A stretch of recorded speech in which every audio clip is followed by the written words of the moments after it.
We continue day 3 of the Pacific Championship Series Week 1. And before we go any further, a warm thank you to all of our sponsors, CTBC Bank, the top financial institution in Taiwan, as we've heard many times, China Airlines, and Chonghua Telecom. Thank you for your support of our league. And we will be heading on to the second game of day 3. We did have a bit of a delay early due to tech issues and also the extra game. So this will be the second game, the proper game of the day. And it will be between Beyond Gaming coming up on one side and then Berjaya Dragons on the other. Bit of a roster changes right here. Beyond Gaming will be starting Liang instead of PK, which they had a lot of success with yesterday. Yeah, and I would imagine that it really just depends on that top lane matchup and what they really want to do in the draft. With PK, he's not necessarily that really big carry player. He's going to play more of that supportive role, more of that weak side top lane role. And you saw that in the draft. They went for the Ornn. This time around, I'd imagine with Liang, they're going to go more for a carry focused top side, maybe play more towards top side rather than invest resources and shove it into Doggo. So that's what I expect to see. We'll see if it ends up paying out on the Rift in this draft. But for the side of Berjaya, what a dominant first game we saw from them. Can they transition that into this game? It's kind of tough to say because all these laners, I think they're a little bit better than Impunity. Yeah, that was really surprising. All 3 lanes pretty much won on their own. And Maoan looking pretty fresh with the new haircut right here. I'm actually kind of surprised by Maoan. Like, I thought he was going to be the big mage player that just stays there forever. And, you know, he's played the Victor, but so far he's been doing a lot better compared to someone like Ruby that we've seen just be a main mage player. On the other hand, we're going to move over to Berjaya's roster. They did win their first game of the day, or their last game of yesterday, we should say, against Impunity. And we are going to get the same roster overall. A lot of good things to say about this. You know, K2 and Felia getting a 2v2 kill on their own. Top lane Ozzy, definitely the main star of this team, getting a strong win versus Top King with a sort of a brush bait. And then Minji, a solo kill with Lissandra. So all these players look like they've got hot hands right now. Yeah, they're definitely coming in on emotional high. It's just a matter of can they actually use that and translate it into advantages into this game. And I think the real big standout matchup has to be K2 and Felia. They really stepped up to the plate in that first game, and we'll look for them to step up again against Doggo and Kino. Beyond Gaming has not lost to Berjaya Dragons in Spring Split, or since their inception, basically. So we'll see if Berjaya Dragons can correct that trend, as once again, Doggo's Draven is not being let through the draft. Everyone seems to know that his Draven is taboo. We just have to keep it off of the Rift. In the meantime, Beyond Gaming, you know, they definitely saw the earlier game, gonna take away both the Gwen and the Nocturne, forcing Ozzy to pick a new champion. Gwen Nocturne taken away here. And for Berjaya, we'll see what this last ban ends up being. Interestingly enough, it is going to be Callista, so naturally it should just be Viego locked in for B1, and there we go. So nothing too surprising there. The big thing will be what the response is. Lee Sin available, Diana available. That's usually been kind of the first rotation, at least one of those champions coming in on red side. And Xin also one of those big junglers to go ahead and take in that first round on red. I think Xin is going to be the go-to, especially when Enso is more of an early ganking jungle. I definitely see that. Berjaya Dragons is not a team I expect to pick Diana. I don't think they'll ever be picking Diana. Even if Enso himself plays it, don't think it fits the team at all. So, no, not surprised to see Xin Zhao coming out right here. Still very, very strong. We have a lot of champions that are left that are S-tier gear. Renekton, Set, definitely the ones that I would be looking for, but once again, Set just seems to be LCK favorite, but no one else plays it in the PCS. We are going to get another Lulu. We have seen this combination before, especially by Liab actually earlier, going with the Olaf plus Lulu combo, so not exactly a support lock-in just yet. Yeah, and Xin Lulu also very dominant 2v2 here, being able to get lane shove and really capitalize on Zin's early pressure. You can definitely roam around as a two-man squad to gank side lanes very, very easily. As Beyond Mega Bank, Beyond Gaming, they go ahead, lock themselves in at Leona. We'll see what they opt for here. I'd imagine it'd be an AD carry just to secure one for themselves before we hit that second phase, but it doesn't look like they're interested, as surprisingly enough, it's going to be Rise. This seems like a very early Rise pick. I do want to mention that Rise has been one of those champions that can, like, in terms of the later game, can deal with Lulu quite easily, just far more damage on his side. We'll see if that's kind of the idea here, or else Rise is a bit of a rarity on this meta. Definitely not an everyday pick. A heavy user of Face Rush that was nerfed in the early game. Berjaya Dragons, indeed, it looks like this Lulu will be going into the mid lane. Alistar picked up instead. Again, one of those champions that seem to be coming out a little bit early in terms of the draft. You know, still a lot of flex picks available here, but Berjaya will draft the way Berjaya does, and we'll see what they rounded up with. AD carries, neither of them have been selected so far. Berjaya Dragons feel like if AD carries don't even exist in the game, it's definitely beneficial to them. They're just going to keep on banning away doggo champions. Yeah, really trying to limit Doggo's impact when it comes to these mid to late game team fights, as he really showcases his prowess in those phases of the game. And for Berjaya, like, to explain the Alistar pick, it has to be because they saw the Leona come through and they're like, well, we don't want to put Lulu into it, so we'll just go ahead, lock in our melee support to try and match it, as it will be Ezreal take it away from Mega Bank Beyond. So looks like 80 carries is the focus. It's just a matter of, well, how far down the list are we going to go, Clement? If both Doggo and K2 have to pick a hyper carry, I am definitely going to go with Doggo as having the advantage here. Yep. You know, there's still a lot of hyper carries still open. Things like Jinx, things like Aphelios, things like Kog'Maw, to name a few, are still all up there. And Kai'Sa, a bit of a rarity on this patch, but definitely could still work here. It's going to be selected on Berjaya's side, where Doggo gets Aphelios, a champion that he is very, very comfortable on. They did get a win with it yesterday. He's still shifting through his options. Jinx potentially could be another great one. It feels kind of the same role, but I feel like Jinx needs a little bit less protection. I feel like Aphelios is almost a must with the Thresh. But he's going to go back to the Aphelios regardless. This is not your usual Aphelios lane. Or Beyond Gaming going to try and make it work. Now they have to show their top lane or their jungle. Yeah, still a couple options for this last pick here.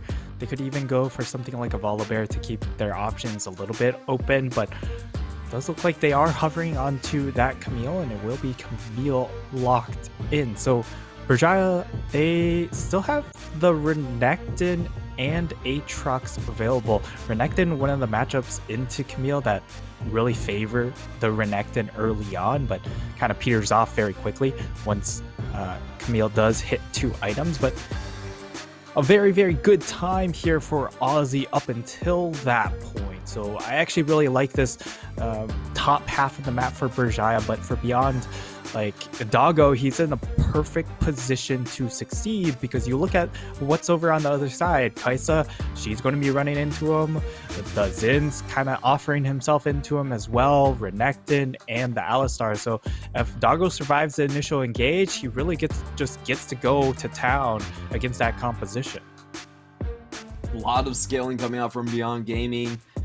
And I definitely see them winning out when it goes to the late game. Camille great, Rise great, Aphelios great. On the other hand, Berjaya Dragons with a much more brute force and early mid-game composition coming out here.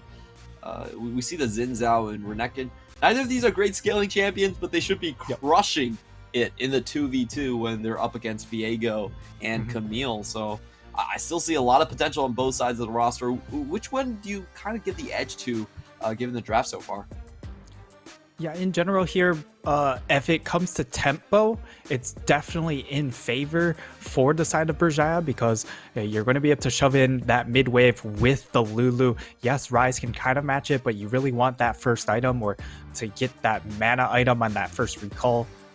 get that refill, get the tier stacking before you really are comfortable shoving out and matching that push. But for the side of Berjaya, it's getting mid priority, shoving out with Lulu, teaming up with Xin, get an early gank top lane, and make sure this Camille doesn't get rolling. And once that happens, you hit level 6 onto your top and jungle. You immediately just double teleport into that bot lane to try and prevent this Aphelios from scaling up, and you just hammer that first dive.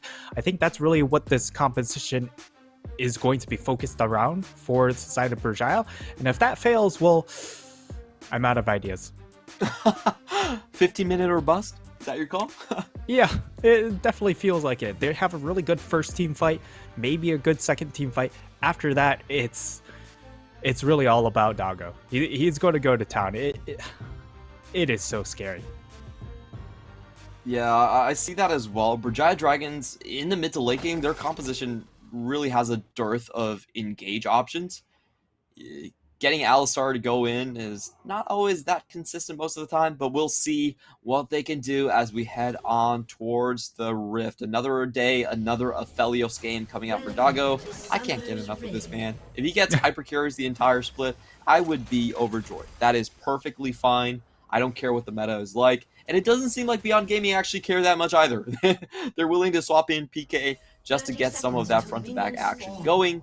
We're going to be taking a look at the runes right here. An Airy, once again, from Lulu. Phase Rush, like we mentioned, on the Rise. And a standard one right now, but a more defensive rune coming in where we do have the Grasp for Camille and a bit of a little level 1 invade. Busha does get a deep ward onto Enzo. We'll know which buff he starts here. Going to get buff knowledge, and that's really going to help keep Liao safe here. Knowing where Enzo is on the map means that he has an idea of how far he can push out for some of this farm when it comes to early levels. And then really having to respect the Xin Renekton 2v2 prowess here. But beyond, they've got themselves a good start being able to get that ward down. We'll know that Enzo has started in the bot lane, pathing towards the top. I'll be honest, you pretty much guessed that without the ward anyway, but very true. Just to make sure, it's definitely not a bad thing. We have seen Renekton's, as you mentioned, the matchup favorable to him in the early phases of the game. Much more of a late game split pusher in that regard. And on the flip side, we do have Beyond Gaming, which did not start with the leash, able to push the wave in a little bit faster than their opposition. And getting a solid lead, especially against a level 1 Alistar. They're just going to be flashing emotes the entire way as you see Kino getting the bone plating and chasing Philia off of the last brusher. Solid win for them in the lane. Yeah, this should just be level 1 dominance really exerted by Beyond here with Doggo and Kino. It's level 2 where Berjaya, this duo is really going to shine a little bit more, but with how long level 2 is going to be delayed, it's going to make sure that they don't get to really pop off early on in this lane. It seems like Berjaya going back to their let's focus Ozzy, make sure he's ahead. Bot lane, you're on your own strategy. Has worked for them in the past. And we see Mawan taking a pretty big trade with Minji. So far, he's ahead. 1 stack on the Corrupting Potion, having a good laning phase. He did get the counter pick this time around. And usually we just see him out damage, but just missed the cannon right there. Yep. It's a feels bad moment for Rise. I didn't want to mention it, but you brought it up, so I have to. Our observers want us to mention it. They always pan over when someone misses it. But the interesting thing here is the fact that Mawan, he has gone for the Corrupting Potion to try and trade in this lane, rather than something like the tier start, which, of course, Rise loves to get that early tier, and a lot of times he will just go ahead and start with tier, but this time around he understands he needs to be able to make sure that wave priority doesn't get too out of hand in that case, and goes for the Corrupting Potion, which I really like, to try and match his ability to shove against a champion like Lulu. Limits slow here. We see the engage by Kino. Cleanse comes in that's right a off the flash. bat. And dodges out on the stun. It doesn't really land. Felia still in trouble though. Walks back and forth. Gets the stun. And we see Kino moving out of turret range. So that's 3 summoners for the full 4 on the side of Berjaya Dragons. But they keep themselves alive. Yeah, no, they are able to go basically 4 for 4 when it comes to summoner's trade. Only Doggo is left with a summoner.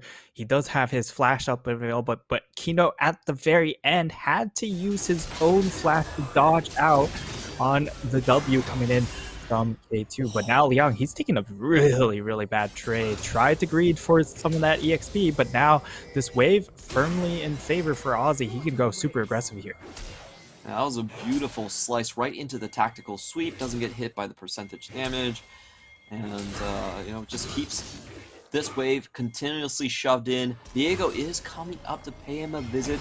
Fusha could be finding Ozzy right here. Finds the stun. Auto attacks go down. Liang is prepping that hook shot. Let's see if he's able to land. Flashes in. Ozzy goes over the wall. But he finds Kino. Hi. What are you doing, says Ozzy. He doesn't really understand why the support here is here, but I think he should be happy to give the 300 gold over to the support. Oh, they're trying to save it for Maoan. Kino finally says, okay, I've had enough of this. Supports deserve a good purse too, and he kills the crocodile. You're wasting my time, Maoan.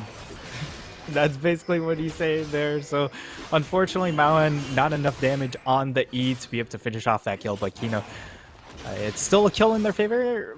The big drawback is the fact that Husha and Liang weren't able to get assist gold onto it. So that's the really unfortunate thing about that one. But still, first blood, you're still going to be happy about that if you are Megabank Beyond Gaming. And it is going to get traded out for a dragon. And remember, for the side of Berjaya, they've got kind of the onus to snowball the game, so they need to have maximum dragon priority here. So far, Enzo getting no assist seems to be a pretty slow game, and as we mentioned, should be something of a 15-minute or bust game for them, just judging by the champions that they have selected right here. In Berjaya Dragons, it looks like you know, Herald might be the next big play. A lot of teams just go straight to Herald at the 8-minute mark, and I think that's where they're going to try and make a stand here. So far, the game has been going into Beyond Gaming's favor. You have a pretty good lead here, and both teleports expended onto the top side. Now, Maoan might be paying another visit towards the bottom lane. We have Felia himself trying to hold onto this tower, and Maoan will find a perfect angle. He gets the root down, damage coming in, and goodbye, Felia.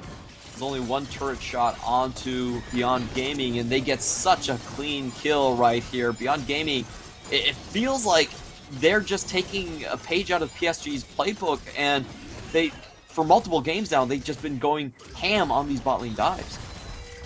Yeah, and the big thing here is, remember, Doggo did play with the PSG players, so he kind of knows what their playbook is. So he's come in with that extra understanding, brought it into the Beyond playbook, and it's worked out so far here, being able to really funnel extra gold into Doggo. But I would have to say it's really a blunder coming in from K2 and Felia. They have disjointed recalls. They leave Felia to try and soak up the EXP, but with Rift Herald coming up, K2 just goes for a very early back, and now Beyond, they have perfect recall timing if they want to make the rotation over to Rift Herald if they choose to do so. It doesn't look like that will be the case, but still, control over to Beyond.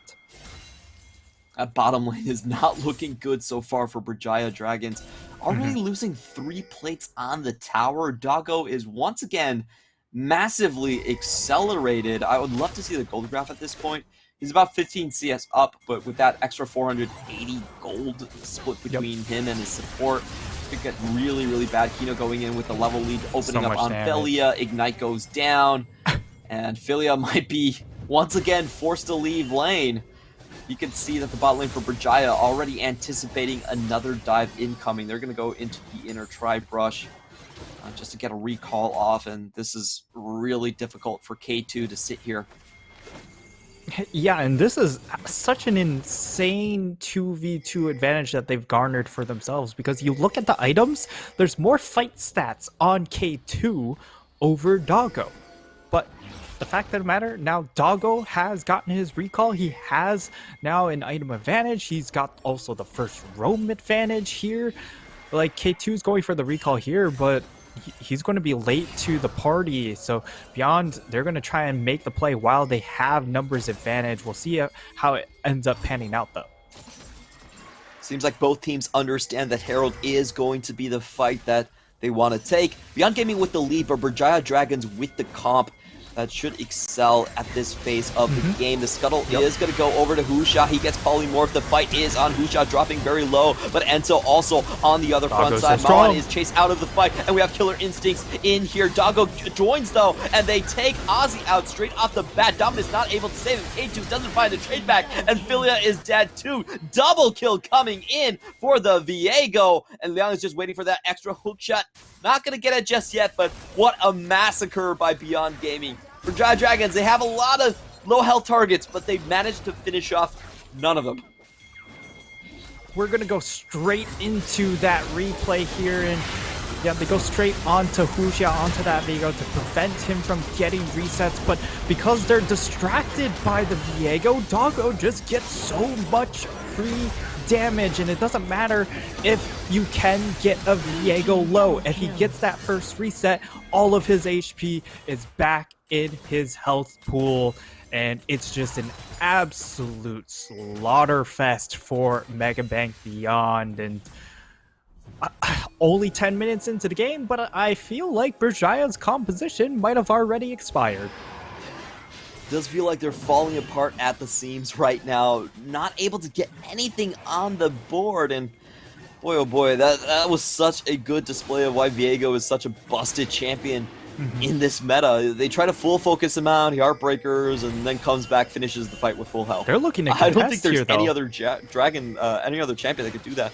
Yeah, this is Beyond Gaming actually holding their ground 4v5 against Berjaya. Berjaya trying to bait Beyond Gaming in a little bit closer so they could find a couple of kills.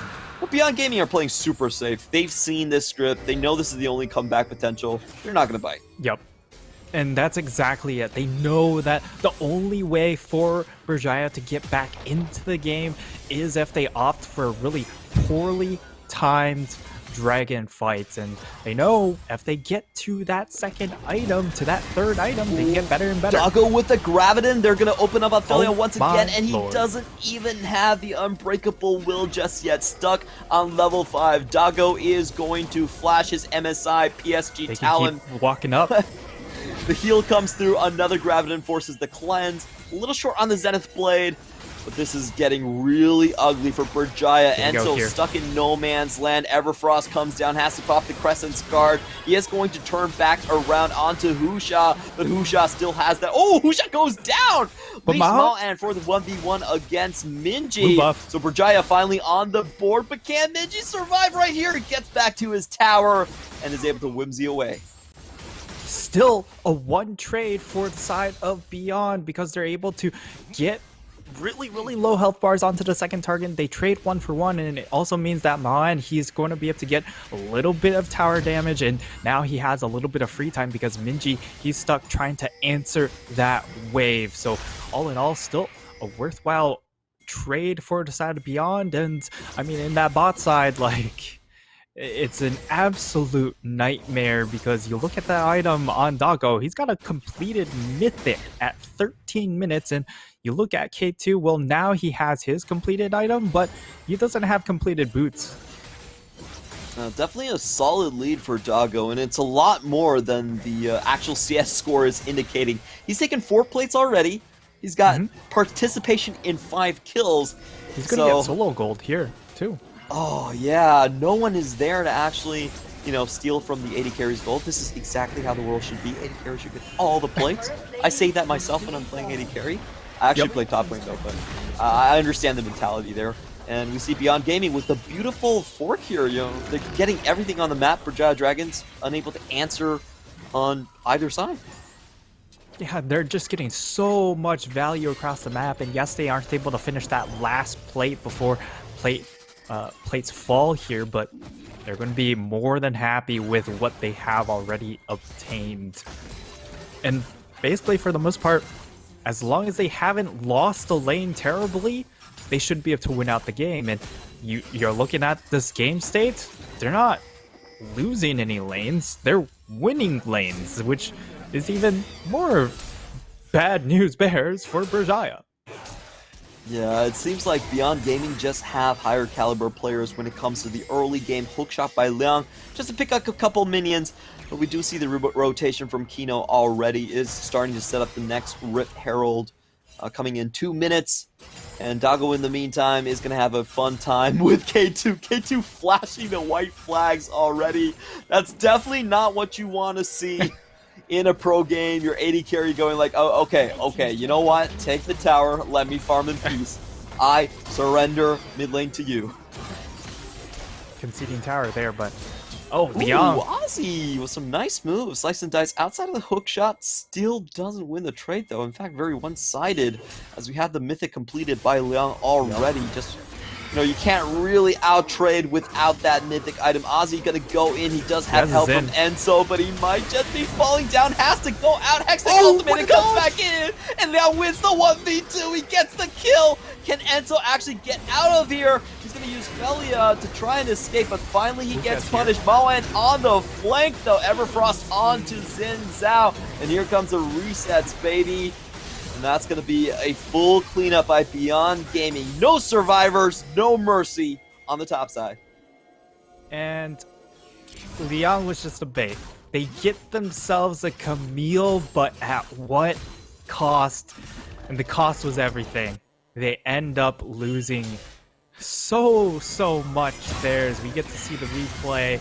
It really just comes down to the item difference, right? Because Ozzy, he doesn't have the Gore Drinker completed. He's not going to get a burst of HP when he goes for this trade, and it's Liang with the extra sustain from Sunder, keeping himself ever so alive ever so longer, and that means he buys that extra time for Maoan and Huxia to make the rotation to collapse onto the rest of the Berjaya. Yeah, and you can see in the screen right there, Beyond Gaming able to play a 4v5. Berjaya, they're pushed so far back on their own side of the map, they can't get any rotations over to help. Now we're going to be looking at an Infernal Drake coming up. Berjaya Dragons, they look like they understand their only win condition is probably to get that Drake stack going, so they're going to open up on this already. It is a 4v5 situation, but Liang does have his TP, and Kino's coming in. We should get the teleports coming down very soon. They kill Philia before they can get anything done, but at the very least, Berjaya Dragons does get the Infernal, and they could be on their way to an Infernal Soul. It's all scattering right now. Liang trying to find the kill onto K2. K2 still has his cleanse and should be fine here. But as I say that, Liang still goes in onto Minji. And Minji uses the Overgrowth plus the flash to get out. Maoan one overload away from sniping the kill, but he's not going to succeed. And Huxia also fails to find his target. So all in all, Berjaya sacrificed 2 members for the Drake. If I'm in Berjaya's spot, I'd probably call it worth. Yeah, at that point in the game, like, with how far down they are, you're looking at a 10k gold deficit. Being able to only lose 2 players for that objective, definitely worth. But in the grand scheme of things, probably not going to matter a whole lot there. They need to win the dragon fight that's coming up in 4 minutes to make this dragon take actually worthwhile. And for the side of Mega Bank Beyond Gaming, well, you know what? They're playing with the bank right now. They've got so much money to play with, and that means they've got so many extra battle stats for this next fight. It's a very one-sided game, but hey, Infernal Drake in the late game is worth about 6,000 or 7,000 gold, right? So only if you get items. Silver linings. That's true. That's true. It gets a lot better later on. Early game, probably not so much. Yeah. So Beyond Gaming still in a lot of trouble. Oh well, wow, that was disgusting. That's some Thanos level of damage right there. I'm pretty sure with the snap of a finger, Maoan could just make multiple members on Berjaya Dragons disappear. Yeah. That's for sure. As Minji, he just sees that damage, he's just like, yep, you're out of here. But Ozzy, he's going to try and make his own play. That was pretty smart by Mao An. He does drop the ward, but gets tagged by the Killer Instincts. Oh. No flying? Oh, K2 is still low from the previous trade, so he wasn't willing to fly in onto that one. That's a little Ozzy. Uh-oh. Ozzy. Flash. Kill. Enzo has a very awkward expression on his face. And Mao An just looks chill. Maoan's just like another day in the office. Oh man. Berjaya, they've pretty much run out of options here. It's a 13k gold lead. They're about to lose their inhib before 20 minutes. At this point, it's once again, Enzo has to pop his Crescent Guard. He does get the Overgrowth to stay alive, but Alistar going forward, trying to get the maximum value out of his Unbreakable Will. I'm not sure that's the play there, but, you know, he still survives. And Beyond Gaming, they get the solo kill on the bot side, they get the free open inhibitor, and now they turn their sights onto Baron. A lot of question mark pings coming in from Berjaya, but not a lot of ways to stop this one. They don't really have the damage. And we can see Beyond Gaming making the pings to make sure that that Liang is going to set up a pick right here. Camille, very fed at this moment, could just hold off multiple members by herself. Beyond Gaming on the Baron right now. It's already down to 4,000 HP. Enzo does have his flash, but he's not even going to get the chance. Beyond Gaming turn around and open fire. Minji down already. Filia is to follow. That's going to be a 2 for nothing. And Berjaya Dragon, they're hoping on Enzo to make a miracle here, but Mao An is not going to let that happen. He stands his ground and makes sure that no one can approach the Baron. Clean take by Beyond Gaming. Yeah, and to be fair here, for the side of Berjaya, honestly, they should have just tried to waste as much time on Beyond as possible, but they aren't able to burn enough time because now the recalls are swift, and that means they're going to be here in time to challenge for this next dragon. And Berjaya, they just don't have enough tools in the toolkit to be able to really make this fight work. But you have to make it happen, or at least attempt to, because this is their only shot at getting back into the game is getting that Dragon Soul. Even those Merc Wolves are kind of picking on Enzo at this point, dodging out of his abilities, taunting him. Kino even just Hex flashes over the wall, trying to catch people off guard. And Berjaya Dragons, they have no vision. They're completely pushed away from this 4th dragon. Like you were talking about, you know, it doesn't matter about the first 3 if you can't close on the last one. And we might be seeing Beyond Gaming just picking up a few more Infernals. They're playing this pretty slow, very controlled and measured. If you want to see some fancy Rise plays right here, you know, those are also kind of ended in style. You can make in the game. Oh yeah, sure. I have seen some terrible Realm Warps in the LPL, and I actually would like to see one here. A good one would be great too. Yeah. Beyond Gaming just going to open straight on Liang right into the backline. Hextake ultimatum to zone away all of the backline threats. And in the front, Felia goes down. So does Enzo. Only Ozzy left alive as he runs away from his own base, emoting at the same time. He's doing the crab walk away to the enemy fountain. And question pings go down. Liang is going to go pay him a visit, I assume. Ozzy's just going to stand there and take it. Everyone's waiting. This is kind of interesting, but Beyond Gaming are waiting for something. I'm not sure what they're waiting for. They probably want to kill Minji again, or just make sure he sees the emotes. There goes the Wombo combo, and Berjaya have no fight left in them. Yeah, that's going to be Mega Bank. Beyond Gaming just absolutely decimating Berjaya, pretty much in the same fashion that Berjaya decimated Impunity in the first game of the day. So that's going to be a dominant win for them, really asserting themselves that they are definitely one of our top teams rather than a middle of the pack squad. A 5-0 start in the early game, and you have to look at that bot lane as being what is keeping Beyond Gaming so far ahead. We saw 2 tower dives super early on, a 4v2, and then Maoan just with a straight pickup. Laning phase was over in just like a snap of a finger, and they never came back. They were so far behind in the rotations. We said that this was a 15-minute or bust composition coming out from Berjaya Dragons, and it definitely was bust. Yeah, and it didn't even get to 15 minutes really, realistically there, as it really fell apart at 10 minutes because they just lost too much on the map. They weren't able to fully utilize the Xin Lulu combination. I liked the Rise answer into the Lulu to try and match some of that push, and the fact that he went Corrupting Potion to really aid in matching push meant that Xin was relatively ineffective. He didn't get to find these early ganks to try and snowball onto the Camille or snowball his bottom lane. So really well done coming in from Megabank Beyond Game. And that was Berjaya's Dragon's second game of the day. Seems like they try to run the same tempo strategy. Not going to happen this time around. So a little bit unfortunate for them. Beyond Gaming do improve to 3-1. And we will have another Beyond Gaming coming up later in the day versus Impunity. So they still have a little bit warm up to do, a little bit more practice to keep them in shape. But so far, Beyond Gaming in this split, they seem to have hit their stride. They're playing slightly slower than the meta. I would say a little bit more control, a little bit more front to back, or more on the 1-3-1 sort of route compared to a lot of these Tempo or LeBlanc teams. But they're fitting right in. I think they have a perfect combination of what they want to do. They have picked up new tricks from Doggo's trip into PSG territory. We can see every single game he's flashing the PSG emote right now, trying to be a PSG the second, a fake PSG or something. But he's trying to emulate them. Exactly.